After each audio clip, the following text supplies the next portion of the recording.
Hi అండి, నేను nursery నుండి కొన్ని చామంతి మొక్కలు తీసుకొచ్చాను. అందులో ఈ గ్రీన్ చామంతి కూడా ఉంది. నర్సరీ నుండి తెచ్చిన చామంతి మొక్కలు బ్రతకాలంటే మొక్కను ఈ విధంగా నాటుకోండి. మట్టి మిశ్రమం ఎలా కలపాలంటే 40% మీ ఏరియాలో దొరికే మట్టిని తీసుకోండి. తర్వాత 25% ఏదో ఒక కంపోస్ట్ ఎరువు తీసుకోండి. వెర్మి కంపోస్ట్ తీసుకుంటున్నాను నేను. చామంతి మొక్క బాగా పెరగాలంటే ఇసుక, శాండ్ ఖచ్చితంగా ఉండాలండి. శాండీ సాయిల్ అంటే చామంతులకు బాగా ఇష్టం. ఇసుక 20% కలపండి. తర్వాత మిగిలిన 15% కోకోపీట్ లేదా వరిపొట్టు రైస్ హస్క్ కలుపుకోండి. కోకోపీట్ అంటే కొబ్బరి పీచు. నేను కోకోపీట్ తీసుకున్నాను 15%.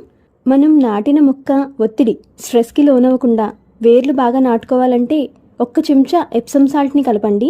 మట్టిలో ఫంగస్ రాకుండా, పురుగులు రాకుండా ఉండేలాగా మొక్కకు పోషకాలు అందించే ఎరువులాగా పనిచేయడానికి 2 చెంచాలు వేపపిండి, నీమ్ పౌడర్ని కూడా కలుపుకోండి.